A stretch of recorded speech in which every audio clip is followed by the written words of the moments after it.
mooie reizenderij. I should probably get a different light, and maybe I will. Welcome to the Too Late to podcast, episode 10,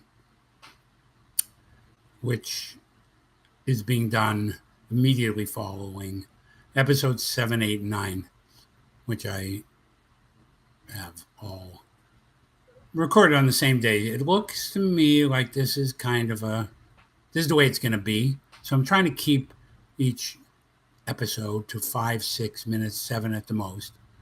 And it appears to me that when I have an idea to talk about or something I want to talk about, it takes me about 4 segments to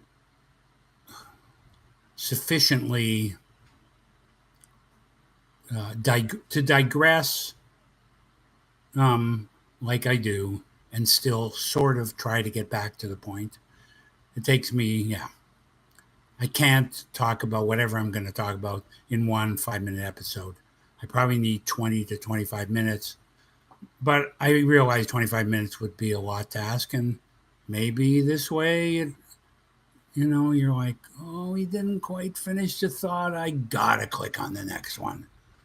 Or maybe fuck this. It's like, fuck this guy. If he can't talk about loving and being loved by his daughter in 5 minutes, what good is he? And which is probably might have been a good reason to call this the Mr. Digression, the Mr. Digression podcast, the Mr. Tributary podcast, the Interrupts Himself podcast. Yes, I interrupt myself all the time, and I will interrupt you. And some people really hate it. My ex-wife is the chief hater of interruptions. My daughter is in second place. My ex-wife doesn't often anymore say, you didn't let me finish. She just stops. Okay, I won't finish. Okay, I won't finish. Go ahead, say what you're saying, or don't, because now our conversation is over. Whereas my daughter will say, Daddy, you're not letting me talk. I was talking. It's a really bad habit. But it's really hard to get rid of. I interrupt people that I interview, and I'm supposed to be a good interviewer. But no, I interrupt people. I interview somebody associated with this podcast once said that to me, and I rationalized why I do it. And I can rationalize it, but when I'm interviewing somebody, I really try not to interrupt them.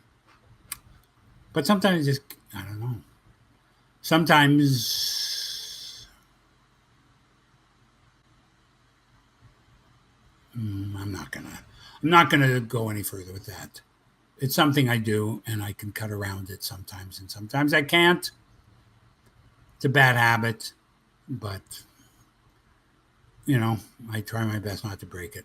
Okay, I try my best to break it. See, I still haven't talked about love, giving love, receiving love.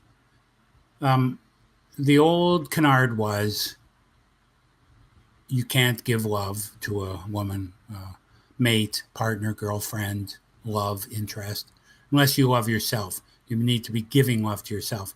I used to think, look, you probably aren't good at giving love to yourself. I'm not good at giving love to myself. Why don't you let me give love to you, and in exchange, I'll let you give love to me, so that way both of us will get to receive love, and both of us will get to give love.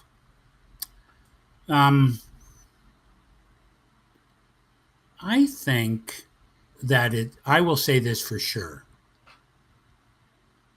It's easier for me with a girlfriend type person to give love than to receive it, because I feel like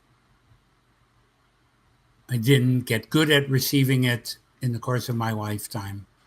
And I didn't get good at receiving it because I think that mostly I didn't receive it. Or maybe I didn't receive it not because didn't want to give it to me or didn't know how to give it to me, but because I didn't know how to take it. But it almost makes me uncomfortable to be treated as lovingly by a girlfriend potential type, as it's easy for me to give love to them, or at least take care of them, or comfort them, or touch them in a comforting way, or express concern, or give love. It's easy for me to do that. I like doing that. Sometimes I think that's really all I want. I'm not sure I want it back. In the case of my daughter, I have unconditional love from her.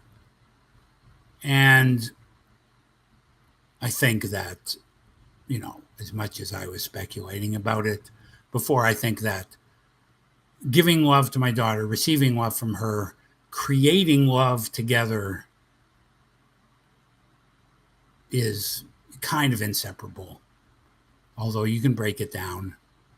There's no reason to break it down. I think that it would be good if I could let somebody other than my daughter love me. I'm not sure I know how to do that.